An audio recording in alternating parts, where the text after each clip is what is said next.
Strike सोमवार से continuous जारी है। जो दो थाने हमारे बड़ागुड़ा और रोडी, उन दोनों थानों को डबली जो पुलिस ज़िला बना है वहाँ मिला दिया गया है।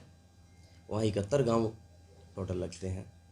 उन सभी गांव वासियों से कोई संवाद नहीं किया गया, कोई उनकी राय नहीं जानी गई। कुछ गांव तो ऐसे हैं यहाँ से 10 मिनट का रास्ता है और वहाँ जाने के लिए उनको सवा घंटा टोटल लगता है और दो दो बसें चेंज करनी पड़ती हैं।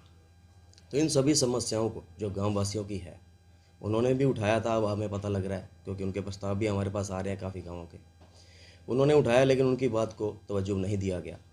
इसलिए बार एसोसिएशन ने ये निर्णय लिया है कि ये जो फैसला सरकार का है ये रीज़नेबल नहीं है, गाँव वासियों के अहित में है, इसलिए उनके साथ हम खड़े हो गए हैं।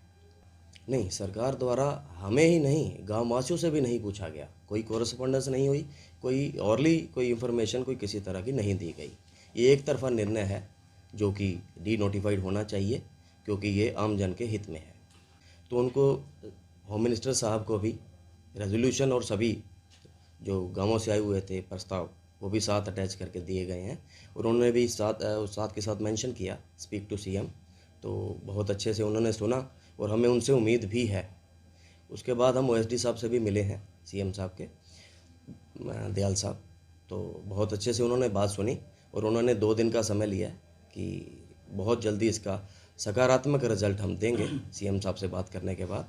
और मुझे ऐसी उम्मीद भी है कि वहाँ से भी एक पॉजिटिव रिस्पांस हमें मिलेगा। और हमारा इनडेफिनेट स्ट्राइक का निर्णय था जिस पे हम आज भी उसी ओर बढ़ रहे हैं और स्ट्राइक जारी रहेगी। लोक अदालत का हमने बहिष्कार किया है कि जो आम जन के खिलाफ चल रही है सरकार वो नहीं चलना चाहिए, समाज का विषय था। और इनडेफिनेट स्ट्राइक है, इसको आगे प्रोटेस्ट को और कैसे बढ़ाया जाए, धरने प्रदर्शन, क्योंकि हमारे यहाँ डिप्टी सीएम साहब हैं, कैबिनेट मंत्री हैं और भी एमएलए साहब हैं, वो भी हमें सहयोग कर रहे हैं, तो उन सभी का सहयोग भी मिल रहा है। तो इसको हम डी नोटिफाइड करवा के ही रहेंगे क्योंकि ये 71 गांवों के लोगों के अहित का सवाल है। सर अभी कितने केसेस जो ट्रांसफर डबल कोर्ट में हो चुके हैं अपने? अभी जो हमारे पास लिस्ट आई है क्रिमिनल केसेस की 716 केसेस है। और इसमें विशेष बात है कि ये पुलिस ज़िला बनाया गया था क्योंकि पंजाब बॉर्डर साथ में लगता था, नशे के केसेस काफ़ी आ रहे थे। लेकिन उनको बताना चाहेंगे कि ये स्पेशल कोर्ट जो एनडीपीएस की है वो सिरसा में है, वो तो केस यहीं रहेंगे। और इसका पर्पज़ क्या है ये अभी तक सफल नहीं, हमें समझ भी नहीं आ रहा कि किसके रेजोल्यूशन पे, किसकी बात पे, किसके प्रयास से ऐसा हुआ है। ये समझ नहीं आ रहा है कि सरकार ने ऐसा किया ही क्यों।